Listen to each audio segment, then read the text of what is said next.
White ko white. Hello everyone. Emily Hope and Squaxt. Well, in the Kamloops Art Gallery. Hi, my name is Emily Hope. I'm the Education and Public Program here at the Kamloops Art Gallery. Thank you all so much for joining us tonight. Before we begin our program, I'd like to take a minute to situate ourselves. The concept of here is somewhat abstract in these virtual gatherings, but for myself and those of you joining us from the regions surrounding the gallery, here is Tkamlapsum Utluch. I introduced myself in Sukhutimchin because that is the language of this land. What we refer to as Kamloops and beyond, spanning over 180,000 square kilometers across the interior plateau of what we call British Columbia, is Sukhutim Utluch, the territory of the Sukhutim people. It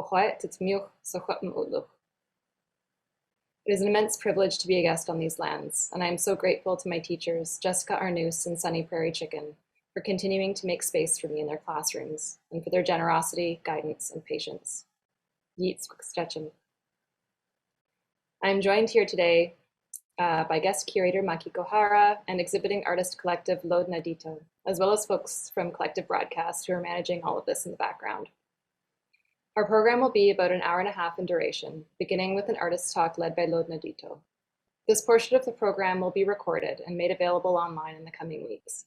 You're welcome to leave your cameras on. Your video won't be included in the recording. But please do keep your microphones turned off so that we can focus on the artists.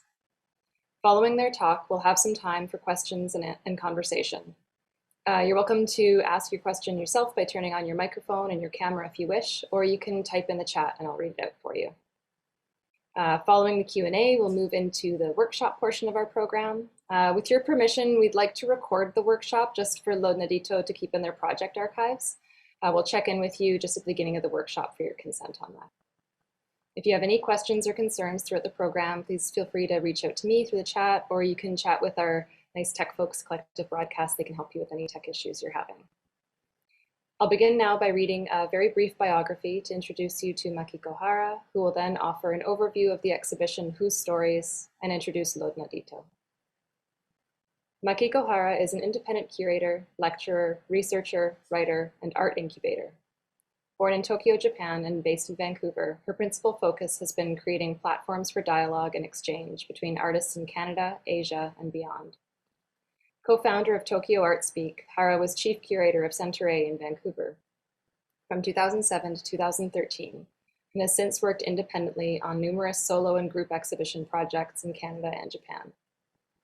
In 2019, Hara co-founded the Pacific Crossings Curatorial Initiative, with whom she has organized research residencies, lectures, and forums with partner organizations in Tokyo, Manila, and Hong Kong. Hara has also been working on a long-term research project, Kitchen Talks, Women Aging and Art Making. And in response to the COVID-19 pandemic, she opened My Kitchen Anthropology Museum in her own apartment in 2020. Please join me in welcoming Makiko.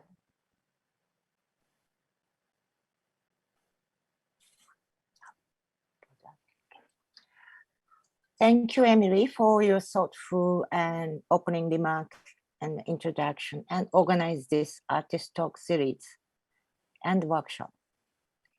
I thanks also for the all staff at Kamloops Art Gallery and Collective Broadcasting for making the exhibition an online program. Since we can't meet physically in the gallery at this challenging time with the COVID-19 pandemic, I'm so grateful to have such an opportunity to bring the artist's voice and sharing through online. And thank you all who join us today on such a busy season.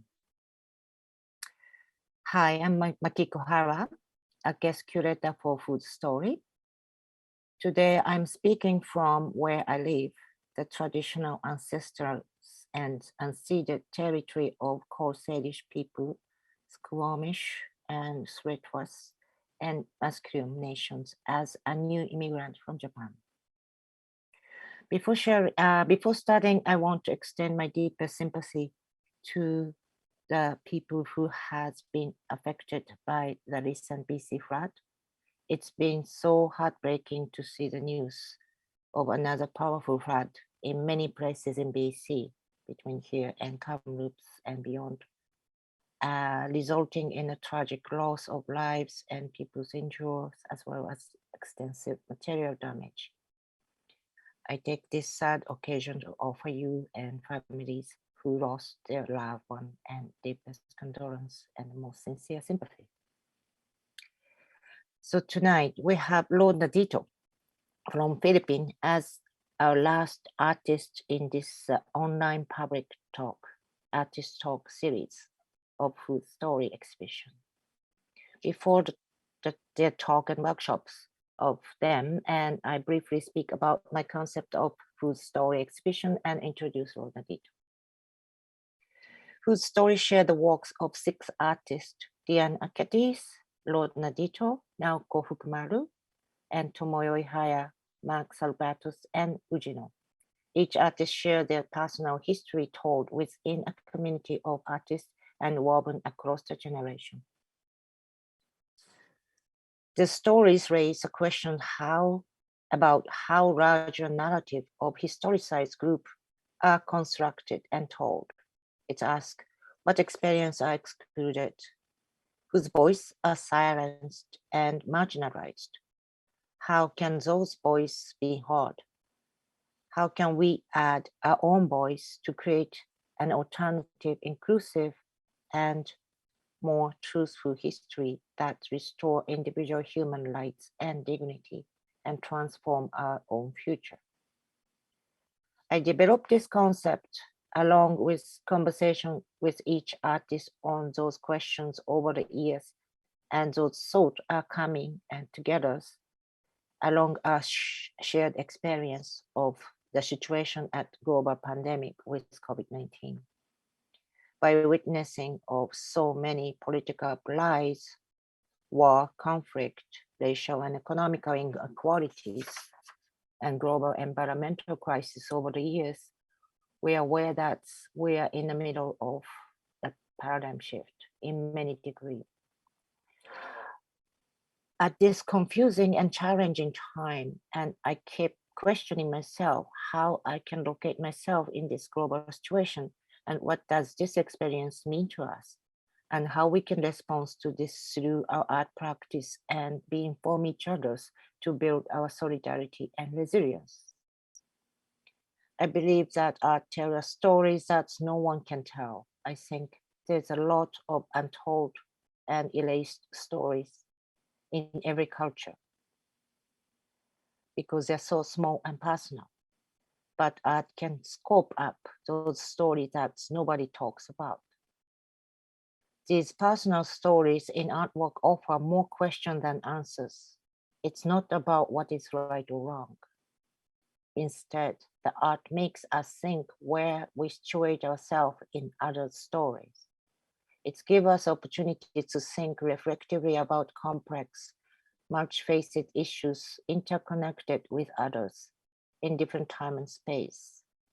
I'm hoping that whose stories would give a platform for learning of other stories through the artworks that we can find different perspectives to see our current issues critically but more humanly and reflectively. Over the last few months with an artist talk, I have learned more and think deeper the importance of sharing stories through art. So now I introduce to Lord Nadito. I have a pleasure for working with Mayumi, Mark, Jerome over the past years and a half during the pandemic through many online projects, and again working with them and present a new work in this group show in Kamloops Art Gallery. It was so much my pleasure. Mark and Mayumi and their son Yoji has a history and relationship with Vancouver and BC. Alison Collins invited them for the curatorial research in the summer of 2019 for a month through Pacific Crossing project, of which I'm also a member.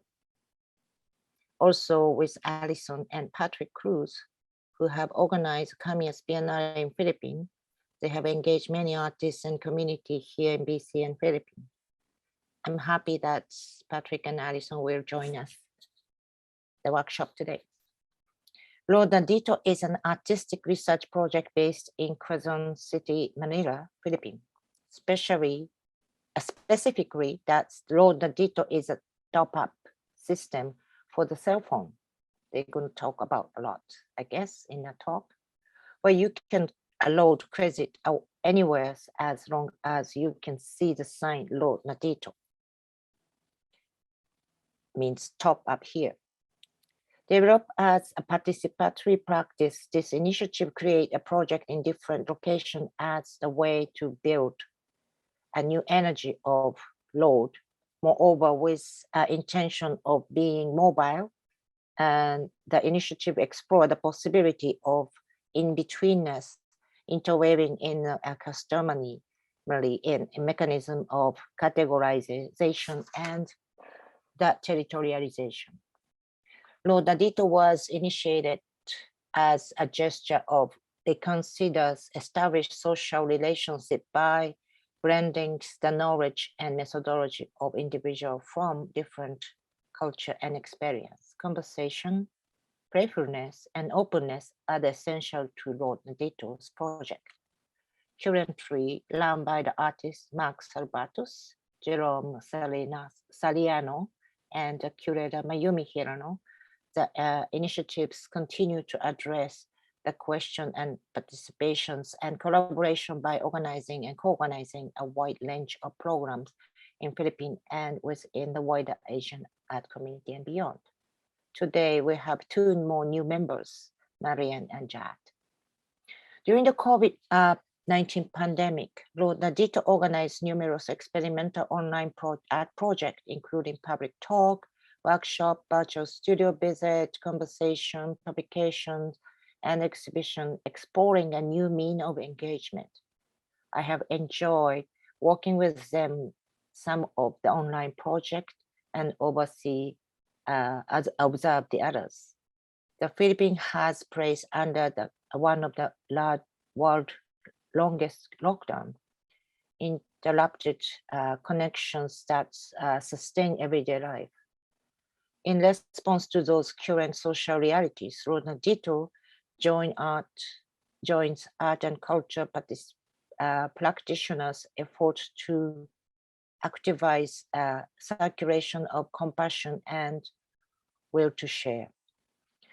For the food stories, I ask them to propose an alternative way to engage and share our stories through online platform, and they have done quite a lot during the pandemic, of which I believe they will talk more in the presentation. So in response to my ask, Lord Nandito proposed us to present Almost There, that you see now in the slide, as a way to explore the possibility of enhance personal stories through the online and offline dialogue. Almost There is a method developed by the Lord Nanditos to collectively recognize individual locations and situations under the current condition that restrain physical gatherings. Lord Nandito facilitates shared process of mapping personal experience, feeling, and conversation and local knowledge prompted by one word. Lord Nandito's installation is composed of two elements, a sound recorded and participatory wall that you see in the slide right now. The sound component captures a conversation that's occurred during the virtual mind mapping workshop that they've done before with individuals who have not had a chance to meet in the exhibition space. And the participatory wall invite visitors to the Kamloops Art Gallery to write word and phrase and drawing, which come their mind in response to the prompt home. The word has accumulated on the wall and like the graffiti walls in the public space throughout the duration of the exhibitions. It is very touching to see the wall is filled. They say they have to wipe up for 5 times, but filled again, as you see in those slides. So now it's my pleasure to invite Lord Nandito to speak about their works. Well, please join me to welcome Lord Nandito.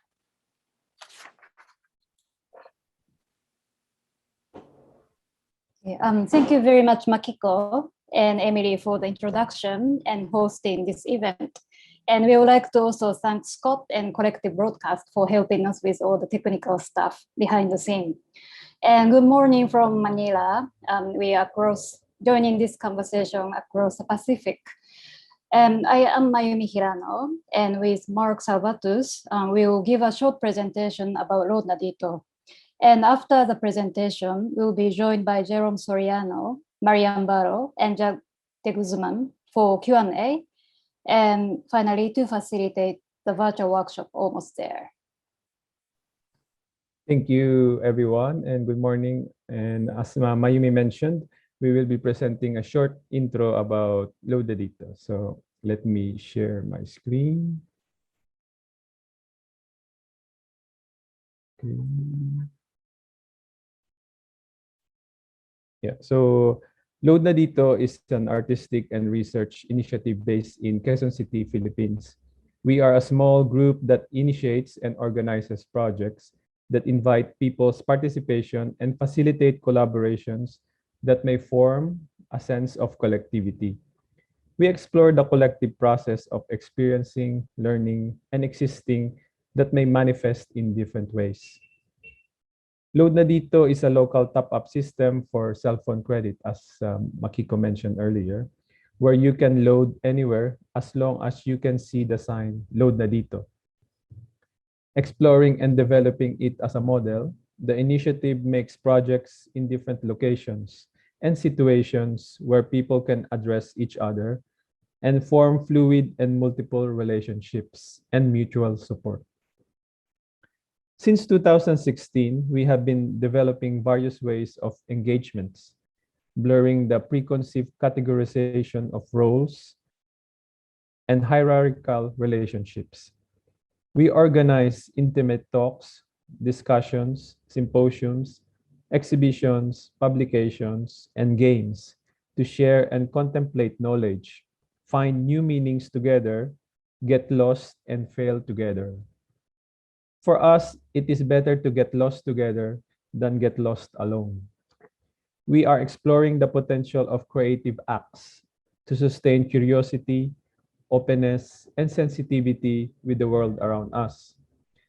Our life and existence is short, and what it means to exist in this world with others. We also try to consider the frictions as the energy to keep asking questions for social change. Collectivity is a complicated and messy endeavor, as our friend describes it. Contact points of differences create tensions and give us opportunity to face one's own bias, to rethink our own location, and refigure out the relationships. We are exploring how exhibition making can be a collective practice of looking at what's happening around us, to situate ourselves in the web of associations and disassociations toward a caring ecosystem that allows us to live together. On this point, Mayumi will talk about some of our projects. Okay, so first we'll talk about Khabit at Sabet. There is a local community festival called Pahias Festival in the town of Lukban in the south of Manila. The festival started as a pagan Thanksgiving tradition. For the Pahias Festival, each household decorates the facade of their houses with vegetables, fruits, native crafts, and colorful translucent rice wafer. The festival is held only one day every year, but the family spend a few weeks or several weeks preparing the ornaments and installations. And at the end of the day of the festival, the decorations are quickly taken down and the bounty is shared with the rest of the community. Aesthetic practice fosters a curiosity and openness that generates the sensitivity to work with others and to nurture new imaginations. The visceral experiences of Pahias Festival present the idea of hanging. First, hanging the objects on the facade of the house allows different perspectives to re-encounter the everyday context. Second, the festival suggests the social dimension of hanging or hanging out. Spending time together, preparing, eating, and chatting. Hanging nurtures communal dimensions of creative activities, which leads to collective learning, knowledge production, and energy for social change. Borrowing the ideas from Pahia's festival, we proposed an idea of one-day multi-site outdoor exhibition, Khabit at Sabit, to our communities. The Filipino word Khabit means to attach and to connect, and Sabit means to hang, which can be used to describe both the state and the act. The title, Khabit at Sabit, also tried to express these tensions between the vulnerable, insecure, and unstable living conditions and the continuous actions to connect and sustain the lifelines. A simple guideline was set and disseminated via social networking sites. The call invited anyone in the Philippines to install an artwork on the exterior of his or her house, studio, or outdoor space on May 11, 2019, and simultaneously post photographs or live stream the video of the work on social media sites by using the hashtag #KhabitAtSabit. Open call made exhibition an all-inclusive platform, no curatorial selection. A total number of 32 artists across the archipelago responded to the call by Khabit, temporarily attaching and connecting, and Sabit hanging works in various media and forms in their immediate environment. Khabit at Sabit inhabited numerous places simultaneously and used the internet and social media to present each project responding to each unique place. The exhibition and individual works created assemblage of the stories from specific contexts. The locations of the works were indicated on Google Maps to indicate the specific geographical locations of each installation, at the same time suggesting the impossibility of experiencing and grasping the whole. The live feed on the social networking site created a sense of assembly in a certain moment, but simultaneously created disjuncture. We are also trying out different ways to collectively find meeting points of individual stories or collectively create an assemblage of individual experiences, feelings, and ideas. We approach storytelling as a collaborative practice of mindful listening, self-reflexivity, and creating new knowledge, which may playfully intervene in the predetermined relationships and form alternative links. Flex is a listening and talking game that we made or kind of invented. Participants sit in a circle around an empty bottle in a center. There is no moderator. The game proceeds by spinning the bottle. The person pointed by the bottle randomly picks out one word from the deck of flex cards or the previous person's talk and freely speaks about what comes to her or his mind triggered by the word. Although the content of the talk does not have to be related to what the previous person has said, the participants need to always keep their ears open to what others say because they never know when their turn would come. Having the bottle as the moderator facilitates horizontal relationships among the participants. In Flex, the flow of conversation is connected by words instead of content. We have collected the words discussed since the first Flex held in October of 2019, which currently totals 400 words. The new words are added to the deck of the cards and used in the next game. Flex can be played virtually. We also have been using the game to develop exhibitions. Because it is a game, it can be played without the presence of Loda Dito. Last year, our poet friend Mark Steve Manzano played Flex with a community of farmers to whom he keeps a close relationship.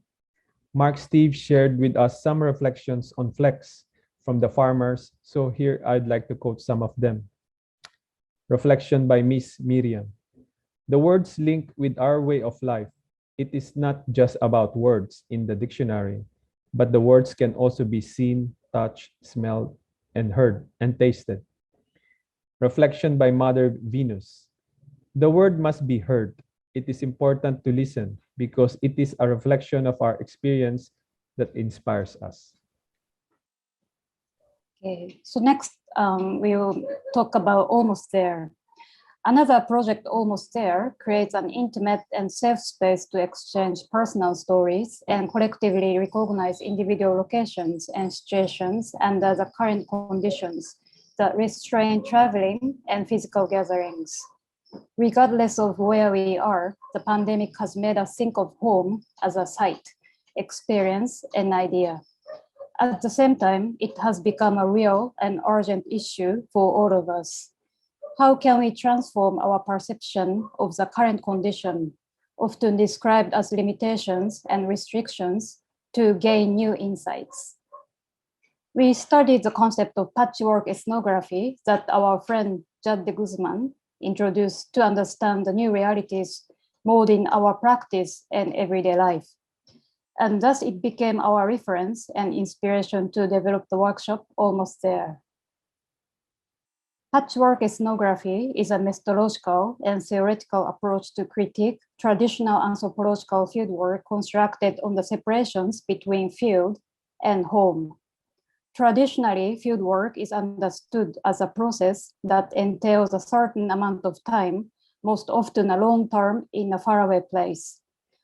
This notion of fieldwork entails, I quote a manifesto for patchwork ethnography, the gendered masculinist assumptions of the always available and up for anything field worker, and anthropology's proclivities towards suffering subjects.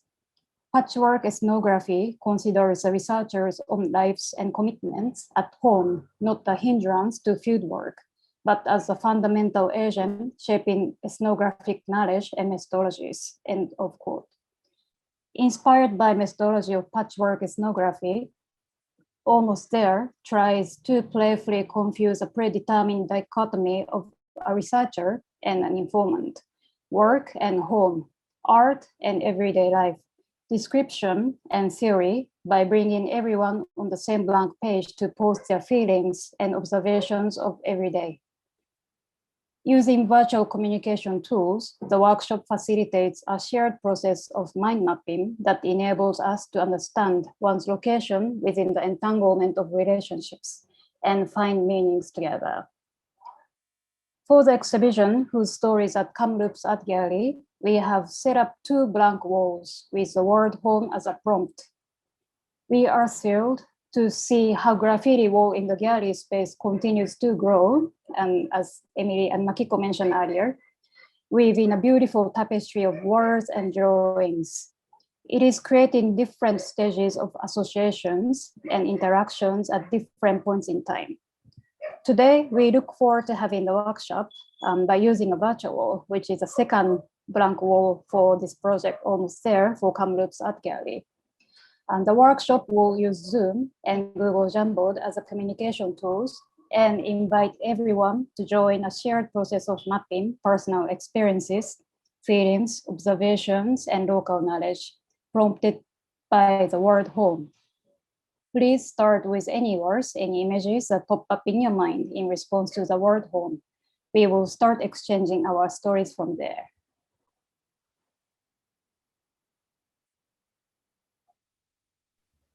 Thank you. This is our short introduction of Load na Dito, and later after the Q&A, we will pass the mic to Judd and Marian, who will introduce the workshop. And for now, we will pass the mic back to Makiko and Emily.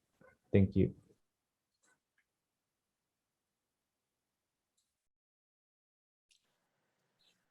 Thank you, Mark, and thank you, Mayumi.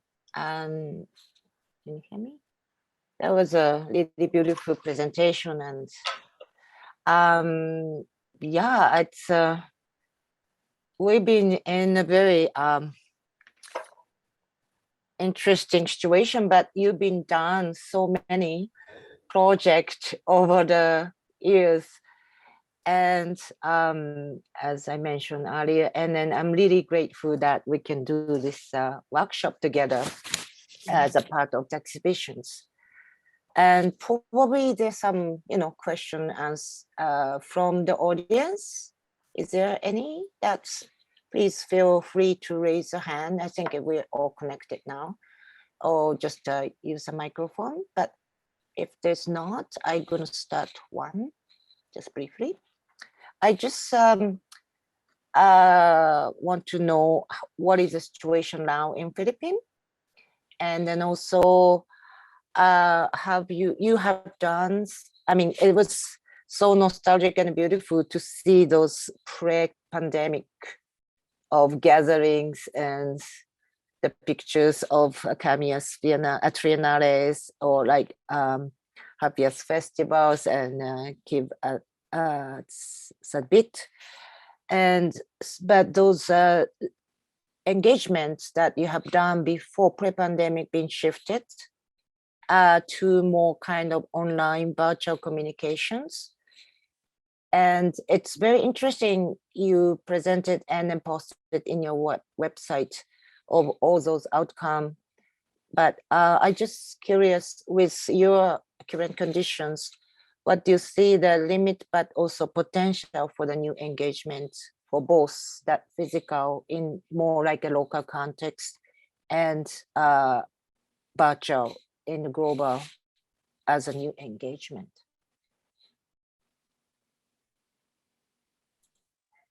Who would like to start? Mark? Or maybe I can invite Jerome also to introduce the studio visit series that we've been doing during the pandemic. Because in the context of Philippines, it's still, I mean, it's loosening up now. So easier to go out, and we feel a little bit easier to see people. But for a long time, we didn't feel comfortable, and there was strict regulations. So we virtually met all the time.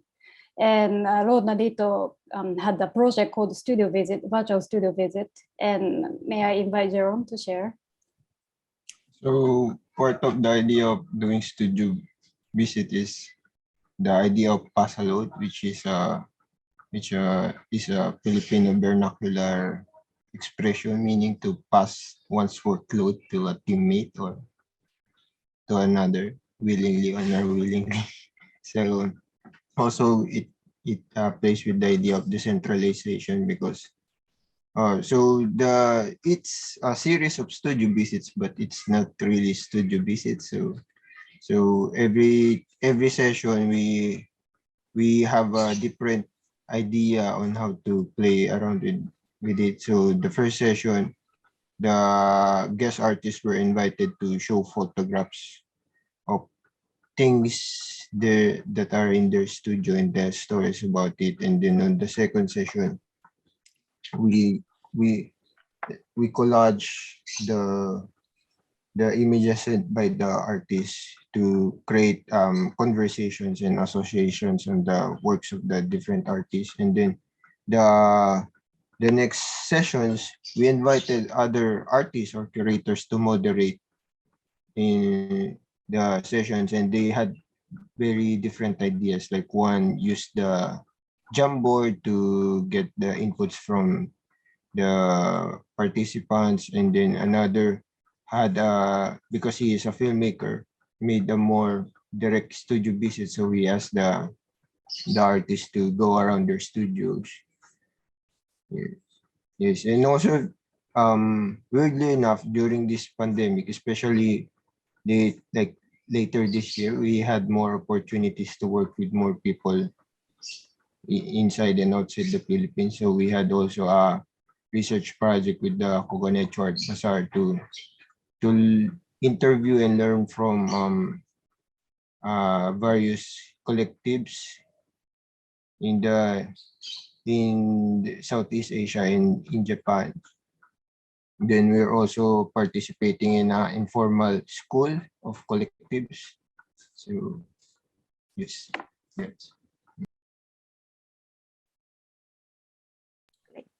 Mark, would you like to add? As Jerome mentioned, I think also like the pandemic also, it becomes like a new, maybe, I don't want to say opportunity, but new things arises with because of this pandemic. So the idea of connectivity and gathering becomes hybrid. So not only only virtual, but still there's the physical manifestation of it. So I think the idea of hybridity is interesting also because how you engage is in different forms, not only one form. Like it can connect to different ideas of circulation also. So I think also the idea of conversation creates a lot of new things that arises from the conversation we we we develop or we are doing, because like especially like Zoom meetings or just hanging out, like just informal school as Jerome said, and then like developing playing with Flex. So because I think we are the idea of restriction are imposed here in our context in Philippines. So we try to use the tools that are maybe available, especially the online tools. So, but still it's limiting because not all has this online tools or internet is slow. So I think our projects or I know is not going to a bigger, larger audience, still in the art context maybe. So we want to see the possibility to go beyond the engagement of art within the art context. So because before we can do projects downstairs like a market, so the audience are not really the art audience. So but now it's limiting or limited, I think. But I think through conversation is a meeting, and even just like a catch up, hanging out is important with us in Lodadito to to know our each feelings or even sharing jokes. So something like that. Maybe Marian, Jad, or Mayumi wants to add. Can I ask a question? Oh yeah, sure, sure. Um, Hi, Alison. Hi, Alison. really nice to see you. My question is about distance, because I would so dearly love to see you more, but it's so hard. And I've really tried a couple of times to come to talks, but then found myself like falling asleep at 2 in the morning and then waking up to like a blank screen. And I was just wondering if you have experienced the boundary of your time zone a little bit, because I know you've been doing a ton of online talks and lots of organizing, which seems like a really wonderful extension of all the local organizing that you do. And just like if you had any reflection on that, on like kind of how that structure of like time zones even can kind of play into how you build your community during this time online. Maybe I can start. Mm-hmm. It's very nice to see you, Alison. I know you always try to come to our event, but you disappear in the middle. So we know. Me too. But, yes. So yes, we Road Nadito has been doing constant gathering, hosting constant gathering using online tools. And what we've realized, what we've learned from doing this for several months is it doesn't really matter how well we prepare and how well we promote these events. People sign up, but even in the same time zone, most of them don't show up. But the ones who really come is the ones who encounter our information right before the talk starts. So this is all the happenstance, maybe algorithm of the social network as well. But so sometimes we get people from different parts of the world that we never expected. So, I mean, there are things that we can't really plan, like the physical gatherings. And we expect our friends in Manila to join our virtual meeting, but they don't show up most of the time, right? Because I think they feel fatigue, Zoom fatigue, and they have intention to go, but then, when actually the event is taking place, there is maybe something else happening in the house as well. So the feel of distance and commitment is, I think it's shifting. Anyone would like to add? Yeah, maybe with the Judd and Marian, because they're also away from Manila. We haven't seen them. So I we see.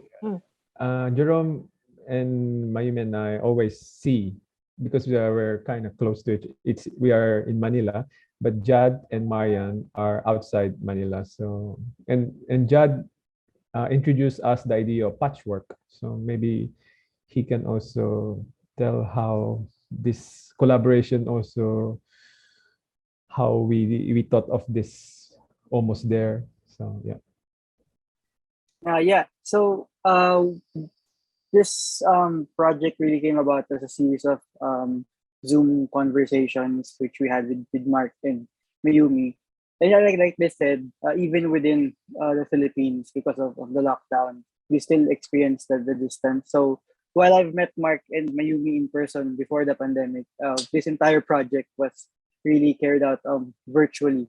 We haven't seen them yet. And um, for me, I guess as an anthropologist, looking at the project from afar, it really highlighted the different experiences that we each had with regards to the pandemic and the idea of home, but at the same time, similarities as well.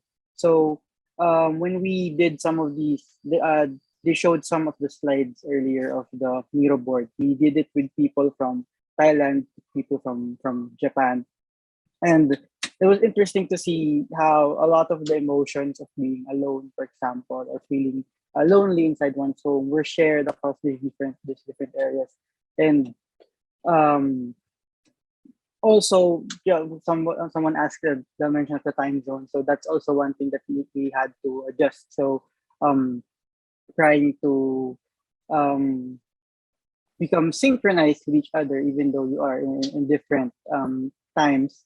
And I guess now is also a good example of that, since here it's really sunny outside, and I guess for the people in Canada, it's opposite. So I like it because what this situation really has done is highlighted the not really importance, but the usefulness of, like what Mark said, methods that are really non-traditional in terms of um, interacting with people.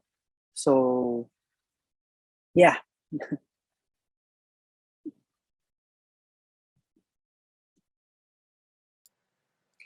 I have another question from the audience in the chat, if it's okay if I read that out.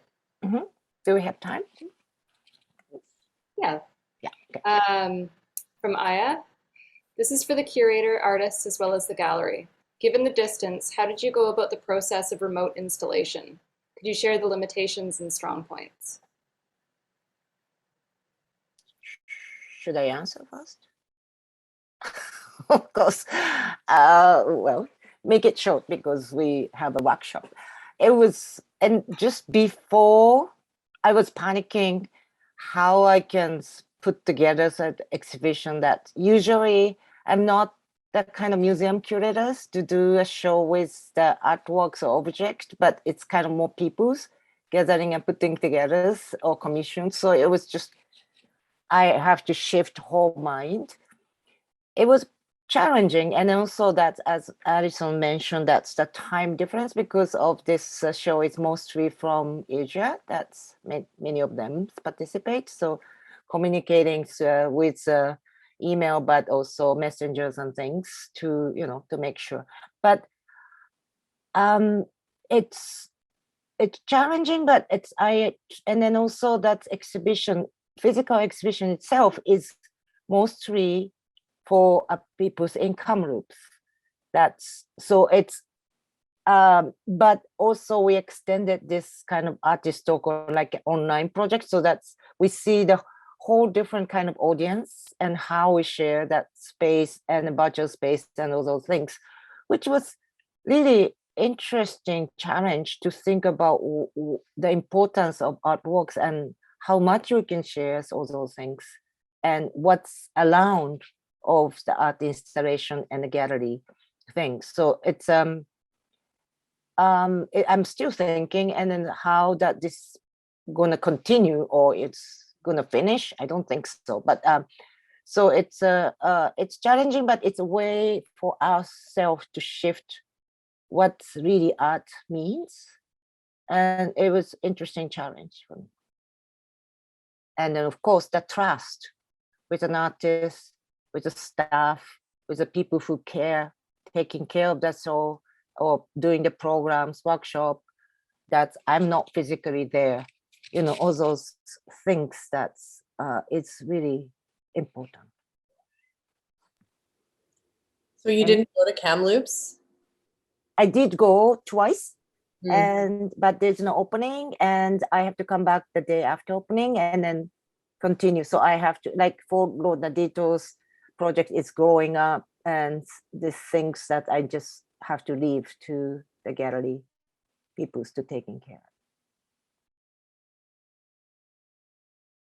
In terms of strong points from the gallery's perspective, I'd say you folks, Lord Nadito, you gave us really great detailed drawings. You were like, super clear communication. Like you took the floor plans that our incredible head preparator puts together and filled them in. It was like there were no questions about what it was that you had in mind. We could tell very clearly because you're great communicators.